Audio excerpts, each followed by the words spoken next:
Bueno, aquí estamos hoy para comentar lo sustancial, lo esencial del pensamiento de Hannah Arendt.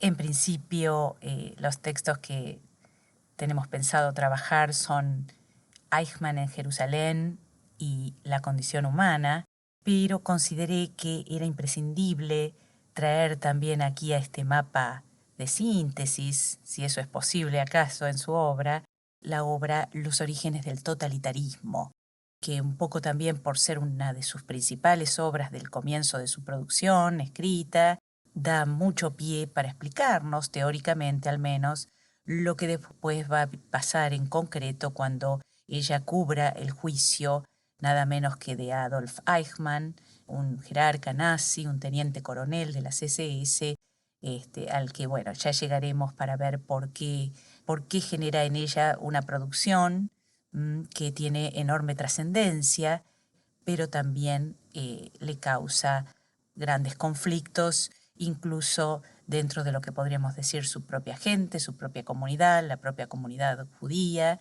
que, bueno, no están de acuerdo, no pueden creer que ella afirme algunas de las cosas que afirma en la puesta por escrito de lo que se vive en ese juicio.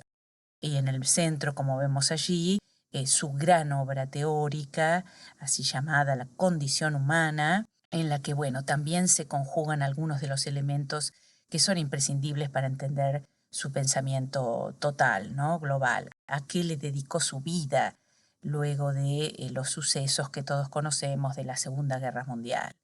Cambiaron bastante el eje de lo que había sido su pensamiento, su formación inicial, previa a vivir en este contexto de guerra, que como a otros pensadores la obliga al exilio, nada menos.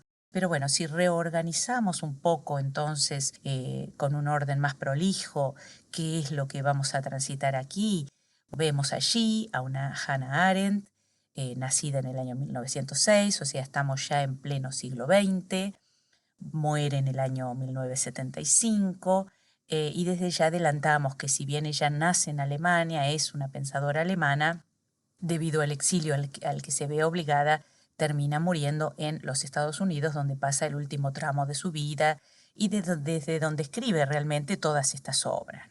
Bueno, como pensadora nacida en Alemania, tiene la posibilidad, quizás el lujo podríamos decir, de transitar por varias universidades importantes. Sobre todo, todas las biografías recogen lo que es muy sabido ya, la idea de que ella asiste a la Universidad de Marburgo, es una alumna brillante, excelente, muy valorada y respetada tanto por sus compañeros, sus pares, como por sus profesores, entre los cuales, bueno, nada menos es alumna de Martin Heidegger allí en Marburgo. Ellos allí tienen algún tipo de relación amorosa, que por supuesto no era lo más conveniente en un contexto de universidad muy serio. Por lo tanto, terminan decidiendo, no sé si de común acuerdo o lo decide ella o se lo sugiere él, el paso a otra universidad, como es la Universidad de Heidelberg, donde, ya avanzada en sus estudios, ella culmina haciendo su tesis doctoral, nada menos que con el conocido y muy querido para ella profesor Karl Jaspers, con el cual hace una tesis sobre el amor en San Agustín. Bueno, muy peculiar, muchos dicen muy distinta a la tónica que iba a tener después todo su trabajo más orientado a la teoría política.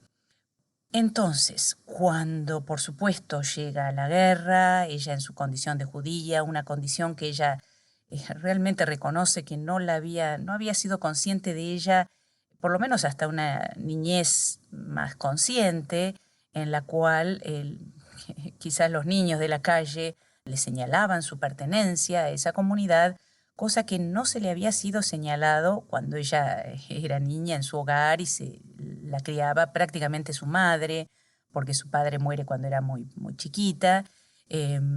Pero la mamá es realmente una personalidad fuerte, muy librepensadora ella, orgullosa de su hija, orgullosa de la educación que estaba recibiendo su hija, pero que no insistía demasiado con la comunidad de pertenencia. Por tanto, realmente ella se sentía una alemana más y, bueno, no imaginaba cómo esa condición heredada, que no tiene ni mérito ni culpa pertenecer a ella, como un rasgo más. Ya les digo, ella cuenta que la primera vez que se supo judía era porque se lo decían algunos chicos en la calle, ¿no? También se narran algunos episodios en su escuela secundaria, donde la mamá le había dado orden de que si se decía algo desubicado al respecto, ella tenía su permiso para retirarse directamente de la escuela, así que a veces la escuela se comunicaba con la madre y ella apoyaba enormemente esa actitud que había tenido su hija. Es decir, aprendió a pisar fuerte desde muy jovencita, pero no estaba demasiado comprometida con esa condición que ella sencillamente había heredado, y para ella no significaba nada en su vida porque no eran practicantes de ninguna manera de la religión judía tampoco. Entonces, cuando llega la guerra y empieza a sentirse realmente perseguida, bueno, emigra a Francia primero. Luego Francia, como sabemos, es ocupada también por el nazismo. Allí pasa unos pocos meses hasta donde sé en un campo de concentración que hay que saber distinguir de los campos de exterminio, que eso es posterior y a ella no le tocó, por supuesto, vivir nada así. Sencillamente es arrestada y pasa un tiempo en un campo de concentración del cual después logra salirse, tiene algunos contactos con la comunidad y demás, y luego logra emigrar a los Estados Unidos en el año 1941. A todo esto, en el año 1937, le revocan la ciudadanía alemana y recién recupera ciudadanía cuando en los Estados Unidos se la otorgan nada menos que en el año 1951. Así que ella pasa años como apátrida directamente, ¿no? Sin tener una patria y, como ella dice, el derecho a tener derecho. Bueno, como vemos allí, ella dice que no es filósofa. En cada entrevista donde se la interroga, hasta comunicadores, ¿no es cierto?, que le hacen la entrevista, le preguntan por qué ella dice eso, cómo puede ser, porque para cuando tiene entrevistas, por supuesto que es una figura de enorme relevancia internacional, todos la catalogarían como filósofa. Por lo tanto, sorprende mucho que ella se autoexcluya de la comunidad de los filósofos. Pero bueno, ella tiene varias razones, pero las principales son, en primer lugar, que siempre considera que la filosofía así como tal sencillamente es un tipo de forma de pensamiento que más bien tiende a apartarse del mundo. La famosísima vida contemplativa, por ejemplo, que Aristóteles proponía como la más excelsa, como la que lleva a la verdadera felicidad, es una vida que en realidad se aparta bastante de la cosa cotidiana, ¿no? Es el filósofo allí en su torre de marfil, buscando los principios últimos del ser. Y bueno, no es eso lo que a ella le interesa como tema a trabajar, sino concretamente la vida cotidiana, la vida diaria en su sentido político, en la participación, en la cosa pública. Entonces, en ese sentido, le parece que el típico filósofo más bien se ha apartado de ese mundo. Pero en un segundo lugar, es indudable que ella queda sumamente herida por algún grupo de profesores y de filósofos, por supuesto, de donde ella se había formado, y acá es ineludible aludir una vez más a la figura de Martin Heidegger, que cuando todo este proceso comienza a ocurrir, como es sabido, él pasa a ser rector de la Universidad de Friburgo, adhiere realmente, no sabemos hasta qué punto, al partido nazi, hace un célebre discurso, que por supuesto a ella le duele muchísimo esa adscripción de Heidegger, y sobre todo que realmente un montón de estos profesores hacen en torno a ella un vacío, como en torno a cualquier otro alumno judío, prácticamente casi como si los desconocieran. Bueno, y ella siente realmente que otros contactos sociales que ella tenía y que la trataban sin prestar mucha atención a su judaísmo, no le hacen el vacío que pudo haber sentido incluso en ambiente universitario, ¿no? Por tanto, ella queda muy dolida y dice, no quise saber nunca más del trato con esta gente. Por supuesto, no es así Karl Jaspers, con el que continúa una relación vía cartas y demás el resto de su vida. Lo considera realmente su mentor, su verdadero mentor, el que la acompaña en toda una vida para pensar todas estas circunstancias. Entonces, ella desde entonces va a decir que no hace filosofía, sino teoría política. Muchos lo consideran un matiz y se sigue diciendo, por supuesto, que es una de las filósofas más importantes, si no la mayor, del siglo XX. Otra cosa que se suele decir de inmediato es que su obra es, como ella misma, muy difícil de clasificar. Y una segunda característica es que esta obra es, por lo general, controversial. Ella es una pensadora de enorme carácter, de enorme personalidad, y se podría decir que toda su obra, por lo general, es transversal a cualquier línea ideológica en la que uno quisiera encasillarla, y al punto que muchas veces no deja conforme a nadie, ni las derechas, ni las izquierdas, ni los liberales, ni conservadores, ni socialistas, ni comunistas, en el fondo todos enojados con ella, muchas veces los propios alemanes, muchas veces la comunidad judía ni hablar, así que realmente es un pensamiento libre, eso 100%. Nunca quiso participar realmente de ningún punto de vista concreto para poder mantener su independencia de pensamiento, ni siquiera ideológica, porque no le gustaría nunca ni entrar en ningún ismo del tipo socialismo, liberalismo. Entonces, ahora sí podemos empezar, hecho un poco el panorama de su biográfico básico de ella, a irnos hacia la izquierda, hacia esta primera obra que ella publica en el año 1951, con lo cual ella misma es consciente de que le estaría faltando la distancia histórica, muchas veces necesaria para tener objetividad o una mayor objetividad sobre las cuestiones históricas, ¿no? Por otra parte, al verse ella tan plenamente involucrada, le implicó nada menos que partir hacia una nación que no tenía previsto en su vida, cuando la situación era razonable al menos. Por lo tanto, claro, está muy impregnado todo su pensamiento de cuestiones y razones biográficas, ¿no? Pero si algo tiene ella, repito, es el saber tomar distancia de todo y de todos, con lo cual, si había una chance de que alguien haga algo más objetivo sobre este tema, está más en ella que por allí en otros pensadores que, al haber sido víctimas, por ejemplo, se pondrían, digamos, a defender a su sector, victimizarse y demás. Nada de eso hay en las obras que ella escribe, de hecho hasta incluso bastante autocrítica de los propios, con lo cual nadie puede decir que tiene un sesgo hacia lo personal. Y entonces vamos hacia el del totalitarismo, en el cual, bueno, una primera cosa que podría sorprender o no, pero ella lo reduce a dos, que serían el régimen estalinista, obviamente, y el nacionalsocialismo, que es el que más le compete de cerca, ¿no? Y ella encuentra allí que comparten características comunes. Alguien podría decir más o menos forzadas, eso estará en los hiperespecialistas discutir, pero ella encuentra que este tipo de regímenes tiene como características centrales el que, si vamos allí, ¿no? Se basan en supuestas leyes históricas absolutas e indiscutibles.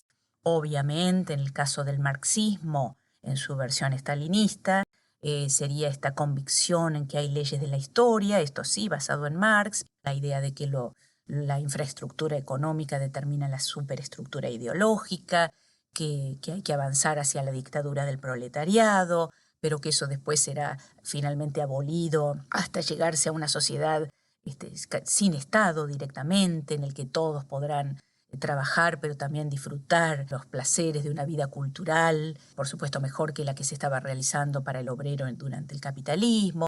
Lo cierto aquí es que son leyes históricas que van de manera casi determinística hacia un no lugar, podríamos decir, también hacia la utopía, pero de manera indiscutible, ¿no? Que no puede ser discutido por fuera de la versión que con el que el partido dice que van a ocurrir. En el caso del nacionalsocialismo, obviamente se trata desde otro ángulo la cuestión, el determinismo sería hacia lograr por fin una instauración, en primer lugar nacional, pero acá la tesis fuerte es que trasciende la nación, de un mundo donde predominen finalmente la raza aria y haya desaparecido las razas inferiores, indeseables, que causan todos los problemas, según la teoría nacional socialista, por los que estaban pasando, por ejemplo, económicamente Alemania y demás. Esas serían entonces leyes absolutas, históricas, deterministas que nadie puede poner en cuestión. No hay varias líneas, varias visiones de la historia que coexistan.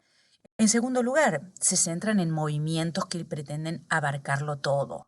Eso parece estar muy claro en el caso del nacionalsocialismo, que tiene un nombre larguísimo el partido porque es nacional, socialista, obrero, alemán. Hannah reconoce que dos grandes motivaciones para los pueblos para cuestionar, reclamar, son las miradas nacionalistas y las miradas socialistas de mundo. Bueno, a Hitler se ocurrió que en el nombre de su partido debía estar todo, que nadie sienta que quede afuera, que todos se sientan representados bajo esa denominación. Luego, esta es la tesis quizás más original en ella. Todos pensamos que los totalitarismos son el total avance del Estado sobre todas las cuestiones. Por supuesto que muchos analistas del totalitarismo piensan que sí, que es el Estado total, y que son nacionalistas muchas veces, estos totalitarismos. Bueno, ella entiende que, por ejemplo, en el caso del nazismo, no es que el Estado lo abarque todo, sino precisamente que un partido va cooptando todas las estructuras del Estado. Así que más bien el totalitarismo suele ser lo mismo el comunismo para la nación rusa, pero que luego se convierte en la Unión de las Repúblicas Socialistas Soviéticas. Es como un partido que en rigor fagocita la estructura del Estado. Esa es la tesis quizás más original de ella. Entonces importan factores muy puntuales, como por ejemplo en el caso del nazismo, ella dice, si fuera realmente una cuestión de Estado-nación, para el concepto de nación, cómo se suele definir una nación, por ejemplo, el lenguaje importa muchísimo. Entonces, ya el hecho de hablar alemán hubiera sido una condición sine qua non para estar y pertenecer a ese Estado, en todo caso totalitario. En el concepto de nación era importante el concepto de la lengua. Sin embargo, ella afirma, los judíos hace muchos siglos que estamos allí, hablamos perfectamente alemán y no fue una condición que nos salve. En cambio, Hitler era capaz de reclutar para las SS otras nacionalidades, siempre que, incluso indios, siempre que pertenecieran a la variante racial aria. Entonces a ella le parece que eso indicaría que no es un planteo nacionalista el que hace Hitler, sino que se basa en otro tipo de razones, donde, por ejemplo, qué lengua hables no importa, mientras que sí pertenezcas a esa variante racial. Así que allí parecen estar las tesis más originales de ella sobre cómo calificar a los totalitarismos. Obviamente, los totalitarismos desprecian por completo el Estado de Derecho y violan las constituciones sistemáticamente. Ella realiza un análisis y le sorprende cómo, bueno, en el caso de Hitler y el nazismo, viola Hitler todo el tiempo la constitución que ya tenían. Desde el primer momento que asume la desprecia por completo y todo el tiempo está generando legislación nueva totalmente por fuera de todo lo que puedan ser las estructuras del derecho alemán. Todo el tiempo ella sostiene casi que se ríe, se jacta de violentar la Constitución que ya estaba, ¿no? Pero dice, más curioso es el caso de la Unión Soviética, en la cual Stalin violenta todo el tiempo la Constitución que él mismo generó. Pero entonces, ¿qué cosa hay peor que violentar la Constitución de tu propio país que te precedía? Bueno, ella dice violentar o burlarte todo el tiempo o ni hacer caso omiso total de la Constitución que vos mismo generaste durante tu mandato. Así que, bueno, eso es quizás la nota más extrema, más absoluta de lo que son los totalitarismos, la clave para poder distinguirlo, ¿no? Que aunque hayan constituciones, se desatienden por completo y se opere totalmente por fuera de ellas, incluso dejándolas, permitiendo que sigan existiendo, no derogándolas, según ella, para poder violentarlas todo el tiempo y mostrar que de alguna forma son hombres superiores, que están por encima de la ley. Bueno, Otra cosa que no ignoramos, hasta por la cantidad infernal de películas que hay que nos muestran estas escenas aterradoras, se opera como sociedades secretas que generan policía secreta y sobre todo quizás lo más interesante, ¿no? Otros tipos de tiranías mantienen a la gente, dice ella, aislada en sus casas sin poder participar en lo político, pero si hay algo que se respeta allí es que puertas para adentro del hogar no se le exige nada a ese ciudadano.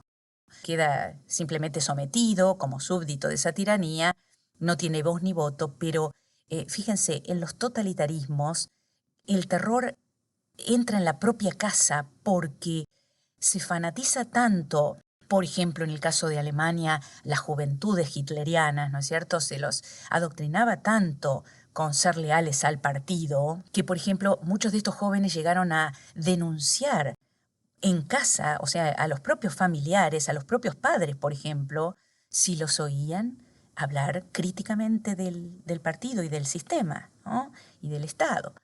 Con lo cual, bueno, eso es el último escalón de lo que, de la degradación humana, ¿no es cierto? Que uno tema también puertas para dentro de casa en la más profunda intimidad, qué es lo que va a decir, y tema de los propios familiares. Tal era el fervor por incluso la actitud de ser denunciador serial que se les inculcaba incluso a las criaturas para que todo estuviera controlado, incluso desde lo doméstico. Entonces, ¿qué va a decir ella? Que esta es una de las tesis fuertes de todo su pensamiento sobre los totalitarismos. Que en el caso del totalitarismo justamente requieren de una categoría social que ella desarrolla, que es la idea del hombre masa. Ella va a argumentar que llegado a este punto de la historia del hombre moderno, un poco producto de las crisis económicas, pero por el tipo de sociedad que se va gestando, se genera el caldo de cultivo sociológico para que existan seres humanos ya casi muy desvinculados del otro, sin referentes en la sociedad civil, no tan ligados ya ni siquiera a sindicatos, a las iglesias. Se va dando un aislamiento muy grande entre las personas, a lo cual ella denomina un individualismo gregario. Esto es, estamos todos juntos, podemos estar en la vida social, en los grandes centros comerciales y demás, pero en rigor somos hombres masa, todos igualados, con cabezas medio parecidas, llenas de eslóganes, llenas de lugares comunes. Entonces, estas personas ya empiezan a ser ellas mismas superfluas, porque si toda cabeza da igual, si toda mentalidad da igual, que bueno, ella aprendió con su maestro cuando Heidegger en Ser y Tiempo dice el sé, ¿no? El sé piensa, el sé dice. Eso no habría colaborado a que cuando llega un régimen absolutamente inusual, la gente tenga herramientas de pensamiento para pensar por cuenta propia y decir, esto es nuevo, esto hay que oponerse desde el minuto cero. Y entonces muy fácilmente pasan a ser considerados como meros medios por el sistema y para nada son respetados como fines en sí mismos. Pero clarísimo queda cuando en rigor son las víctimas, que nuevamente son personas superfluas absolutamente, que han perdido todos sus derechos y que son medios a ser descartados, se los culpabiliza de la situación económica que está viviendo el país. Entonces, por supuesto que ella va a decir que esto significa la total anulación de la política. Esa gente ya hay gente incapaz de participar de la vida política, en parte porque ya lo eran previamente a la instauración de estos regímenes, pero por supuesto esto exacerbado bajo el régimen, porque es indudable que hay una suerte de lavados de cerebro en muchos sentidos, aunque a ella no le guste mucho esa hipótesis, ¿verdad? Es como si la gente se lo hubiera autolavado el cerebro antes de que llegue este régimen, que encuentra como un terreno fértil para imponerse, porque ya ahí se trata de gente en sí misma que no piensa y que no pensaba antes.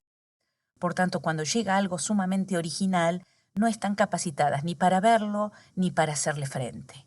Esto es lo que ella también llama la homogenización, nadie es personal, nadie es original, nadie tiene una voz para alzarla ante todo esto, y entonces entran en el juego siendo víctimas y victimarios a la vez. ¿Por qué? Porque ahí sí viene muy bien que nos traslademos a Eichmann.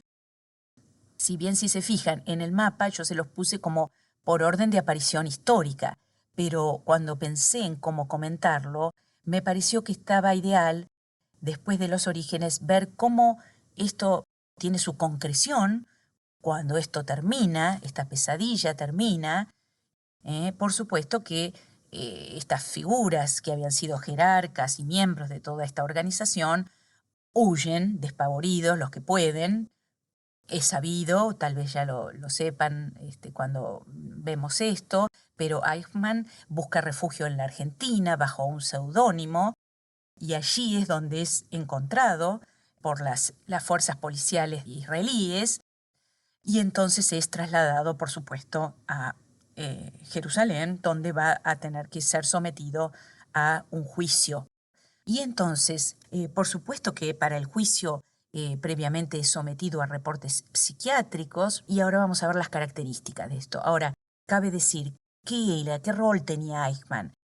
Bueno, el cargo técnico está allí, teniente coronel de la CSS, pero es no menor saber que el rol concreto al que él se le adjudica es el de ser quien organiza toda la logística de lo que se fue dado en llamar la solución final, que es el último periodo del nazismo, cuando se implementan realmente los campos de exterminio, del cual, por supuesto, el más célebre, conocido por todos, es Auschwitz, y a donde él era el encargado de conducir los trenes que, como sabemos, llevaban de manera totalmente hacinada y bestial, ya desde el comienzo del traslado, a la población judía hacia estos campos de concentración y exterminio.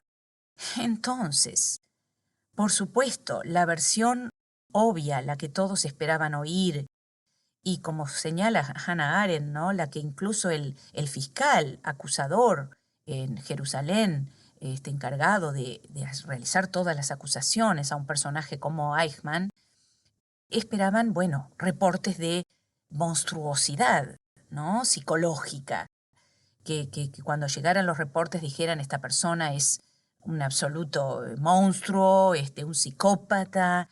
Nada de eso ocurre en los reportes. Estos reportes señalan que Eichmann era un hombre dentro de todo normal. Por lo pronto, claramente no demoníaco, ni siquiera, por ejemplo, fanático antisemita. Él entra a ese trabajo en esos términos, pero sin ningún grado de fanatismo realmente. Él no tenía mayor posición tomada sobre los judíos, sus actitudes, por qué había que, en todo caso, exterminarlos. Por lo tanto, cuando los psiquiatras lo analizaban, veían una persona, la verdad, del montón, como tantos ciudadanos alemanes que podrían haber sido examinados por esos mismos días.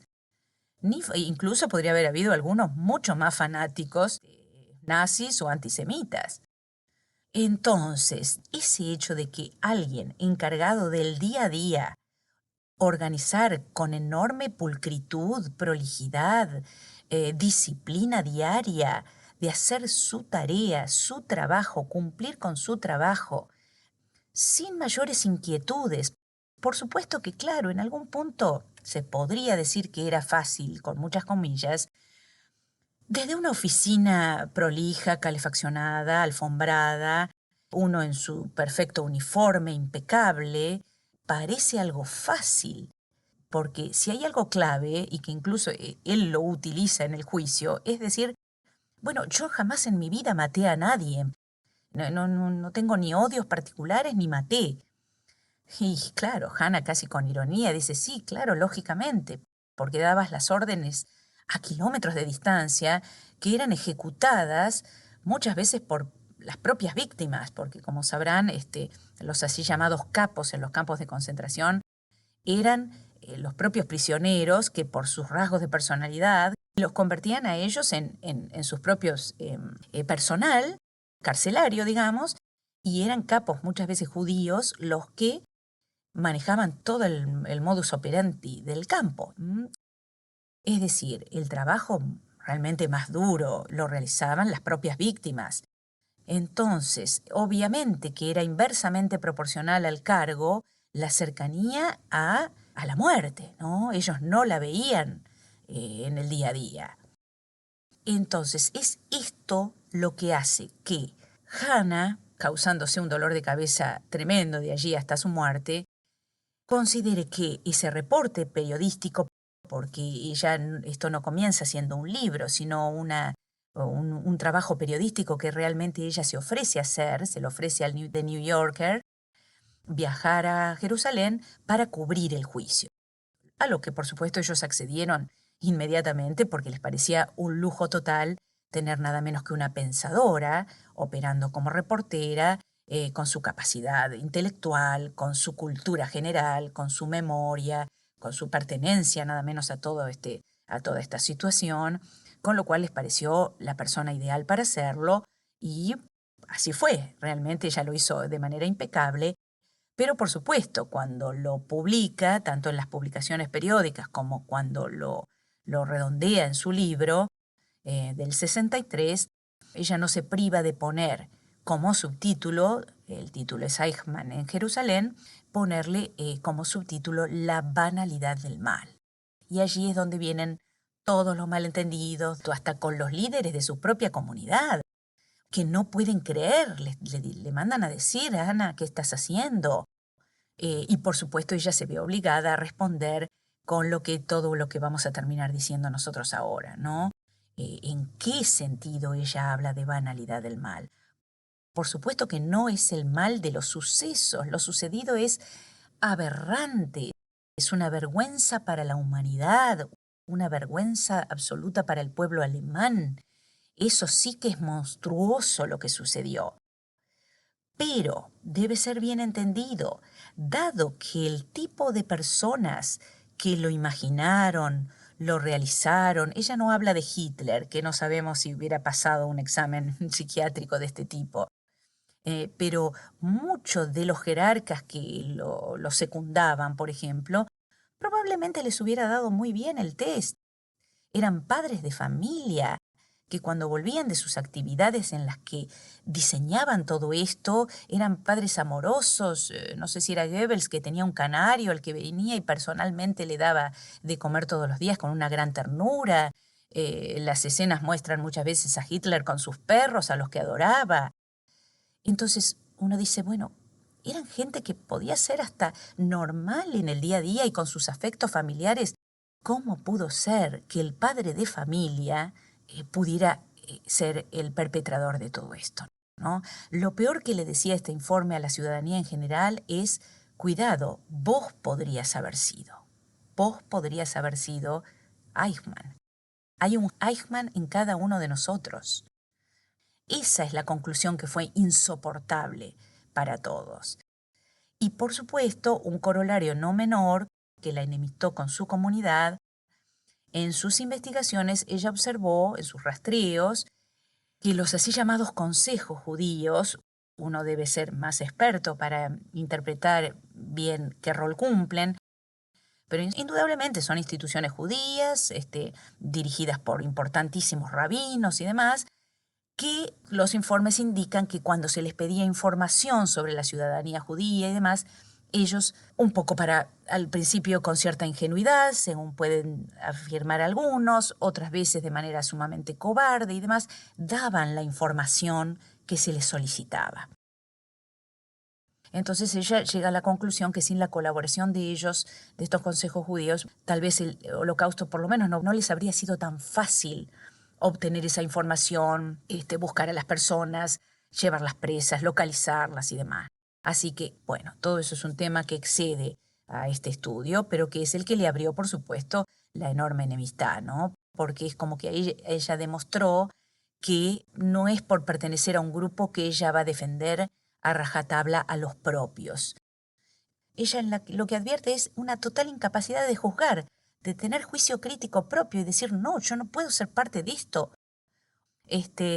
Incluso reconociendo en el juicio que que él simplemente obedecía órdenes, cosa que ella advierte en sus investigaciones que no es tan así, porque él llegó a tener un alto rango, tomaba enorme cantidad de decisiones por sí mismo para ser muy eficiente y cumplir muy bien con su trabajo, tenía ideas propias, y de hecho cuando casi el fin de la guerra se le ordena frenar con los traslados, él no le gusta esa orden y decide que lo va a seguir haciendo hasta el final.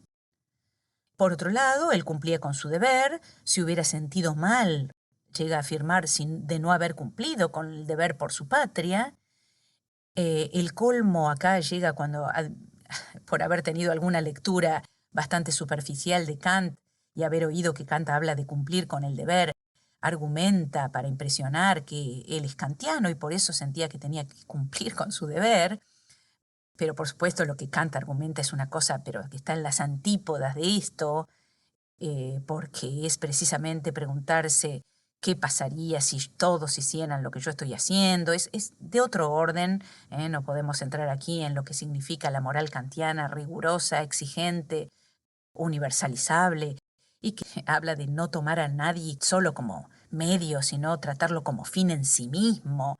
Y esto es la negación absoluta del respeto a la dignidad de las personas. O sea que de kantiano no había nada aquí, pero entre las cosas que se le ocurrieron decir para justificarse y quedar supuestamente bien parado éticamente es que él era kantiano, ¿no? Así que una barbaridad.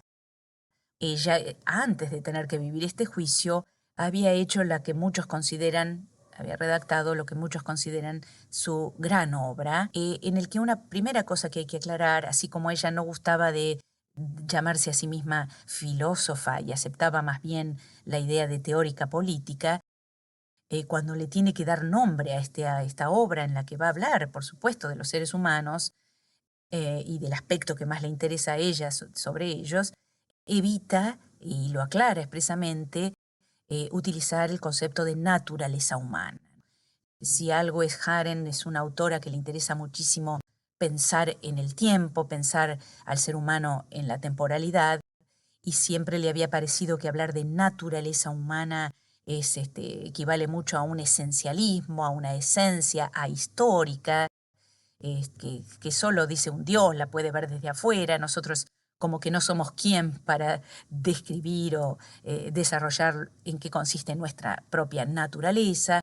Entonces evita eso, pero sí le gusta hablar de condición humana, porque ella va a analizar elementos tan básicos de ella que, bueno, considera que esto está siempre presente para los seres humanos.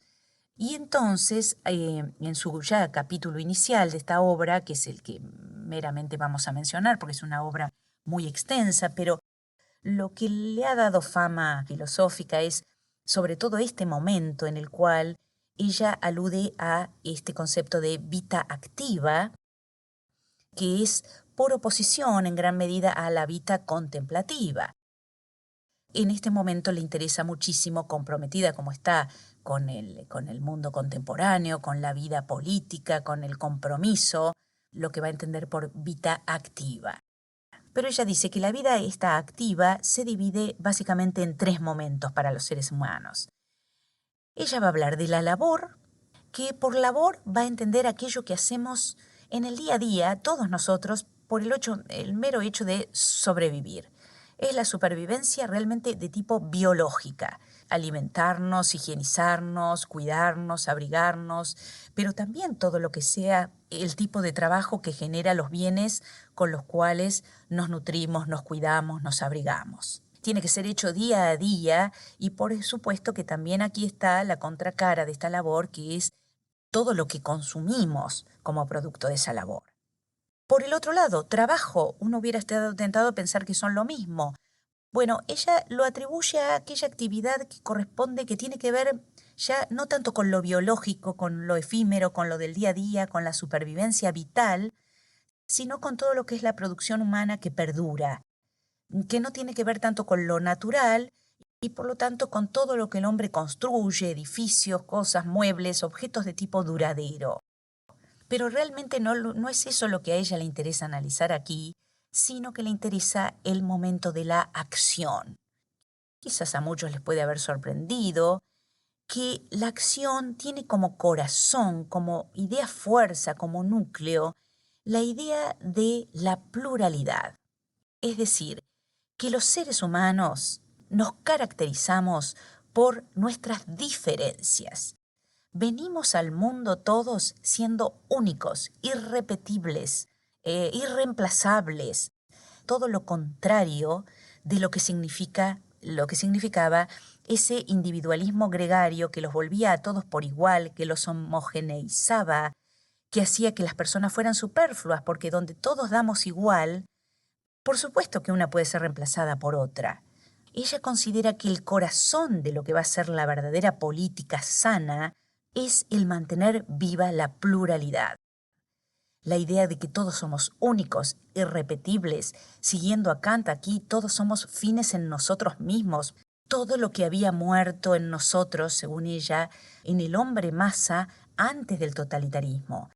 Entonces, un concepto clave, interesante, original de ella aquí, es el concepto de, tanto allí, narratividad como natalidad. Narratividad es la propia capacidad también de narrarse a uno mismo. Nadie va a tener una biografía como la que tenemos cada uno de nosotros, por razones obvias. Desde lo genético, el lugar en el que nos tocó habitar, los padres, la vida social de la que participamos, la educación que tuvimos, ¿no? Así que la narratividad ya es única y tendríamos que rescatarla y valorarla más. Y este concepto curioso de natalidad por el cual ella entiende la capacidad de generar, proponer en sociedad algo nuevo. Fíjense que no es curioso, ¿no? Es lo contrario al clima de muerte, muerte cívica, muerte moral y muerte literal, que es lo que caracteriza al totalitarismo, ¿no? Entonces ella, por contraste, propone el concepto de natalidad. Y entonces, en este mismo tiempo en que ella está diciendo todo esto, y que intenta rescatar justamente el espacio público, la idea de que la política en rigor es vivir juntos en libertad, que el espacio público es fuente de luz. Aquí un poco nuevamente como cuando veíamos a Kant y se hablaba de la razón pública, que era donde uno sacaba a la luz, hasta con cierta valentía, el pensamiento que había realmente gestado en su intimidad. Y la importancia de ese espacio público, en el caso de Kant, con la libertad de pluma, de expresión, ella aquí lo imagina más en la manera del ágora griega, incluso anterior a la obra de Platón. Fíjense que Platón es prácticamente el primer teórico político de la Grecia clásica. Y uno podría decir, bueno, entonces Arendt se va a remitir a Platón.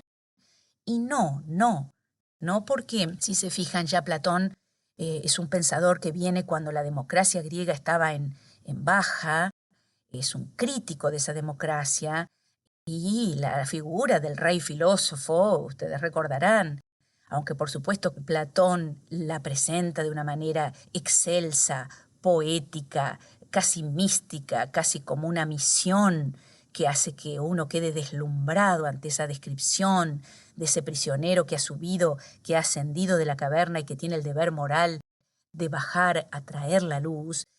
Toda esa metáfora no es precisamente la que tiene en mente Hannah.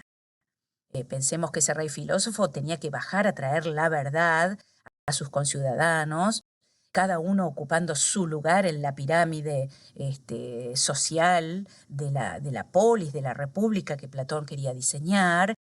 Y por supuesto en la cumbre estaba ese rey filósofo que tenía la verdad, y bueno, los demás a ocupar su lugar obedientemente. Y bueno, no tenía en mente Platón prácticamente ninguna agora pública donde se pudiera tratar la cosa pública, ¿no? Esto iba a venir, las ideas y la organización venía de arriba hacia abajo, era muy jerárquica.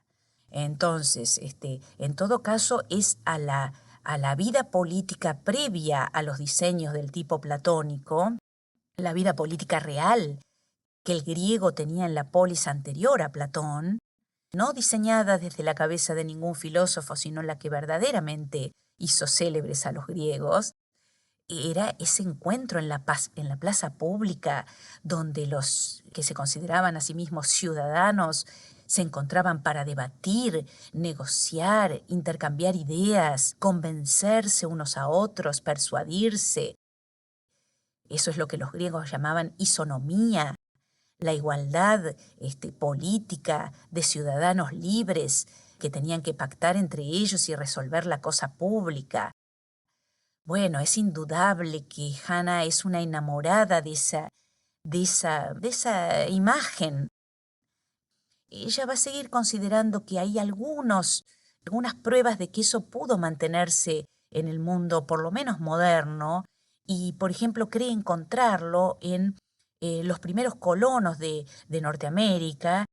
No en vano a ella le toca exiliarse allí, y bueno, es lo que también tiene cerca para estudiar cómo se manejaron políticamente cuando los colonos se asientan. A veces bajaban de los barcos gente que era muy heterogénea entre sí y que sin embargo no firmaban sus pequeños pactos de convivencia. Por supuesto que ahí sí, en el cara a cara, se ponían de acuerdo e iban gestando pequeñas comunidades, pequeñas mini constituciones hechas ad hoc y que funcionaron muy bien cuando después ocurre la Revolución Americana, que, bueno, ella en una obra que se llama Sobre las Revoluciones, pone por contraste un poco blanco sobre negro cómo ocurre la norteamericana frente a la francesa. Ella compara eso con cómo ocurrieron las cosas de este lado del Atlántico y encuentra que, bueno, le da la esperanza de que eso podía seguirse haciendo desde la modernidad para aquí, ¿no? Es decir, cómo mantener todavía lugares de encuentro para la cosa pública, para que sigan circulando por allí la savia de lo político, pero todo eso en parte se habría agotado, se habría secado en la Europa a la que ella pertenecía, sobre todo para ella en los lugares donde cuajó el totalitarismo. Entonces allí les ponía una obrita que fue publicada después de su muerte, pero que las fechas coinciden, ha sido fechada y ella la escribió allí en el año 1959, pero ella se ha mantenido siempre firme allí, en querer acotar el campo de lo político a el pensar lo que hacemos, y en esto le viene a la mente la figura del son politikon de Aristóteles, no como una esencia ahistórica, como que cada niño griego que nacía traía en sí, en su esencia, la vida política, sino como una conquista que los griegos supieron darse a sí mismos, como una construcción, como un esfuerzo que esa cultura supo realizar, de ponerse en común, de pensar lo propio y ponerlo frente al otro e intercambiar ideas. Justamente de esa manera muchas veces los griegos se distinguían del bárbaro, que no solo porque hablaba supuestamente bárbaro y no hablaba griego, lo cual muestra también su orgullo etnocéntrico, sino porque resolvían las cuestiones mucho más por la violencia que poniéndose de acuerdo por la palabra y el pensamiento. Entonces, para ella, la gran tragedia de la humanidad en estos tiempos ha sido que primó la banalidad en el hombre contemporáneo, por ausencia de capacidad de juzgar. Por eso ella va a pasar de decir primero en los orígenes del totalitarismo, hablar del mal radical o absoluto. Ella categoriza todos estos regímenes, por supuesto, como el mal radical, para después decir, bueno, la cosa es más grave. Ella dice, el mal radical, radical significa raíz. Y con toda su investigación por el tema de Eichmann, observó que la verdad que era muy superficial. Por supuesto que situado históricamente es un tipo de banalidad del mal que no se vio antes, mientras que, por ejemplo, es lo bueno lo que para ella tiene la capacidad de ser radical, porque para hacer algo bueno hay que ser más profundo, hay que trabajar en serio, ir al fondo de las cosas, pensar en serio, tener capacidad de juicio, distinguir el bien del mal. Y en toda esta ciudadanía adormecida no podía caber más que banalidad, que superficialidad. todas las actitudes eran superficiales, carente de reflexión, por supuesto que burocrática, como lo burocrático que era Eichmann, yendo y viniendo a su trabajo y haciéndolo de manera muy prolija, con sus formularios impecables. Y ahí es donde les decía que también allí había parte del pueblo judío que, bueno, también había entregado información, legajos, favoreciendo lo que ocurrió, ¿no? Y la administración del horror. Bueno, creo que eso es un poco lo fundamental, pero son obras que realmente cautivan porque nos hacen asomar, yo creo que a todo este suceso que todos tenemos muy visto muchas veces a través de la filmografía que abunda. Siempre en ella los planteos son más sofisticados, más sutiles. Nadie puede tirar la primera piedra porque al menos ha sido cómplice con su actitud descomprometida.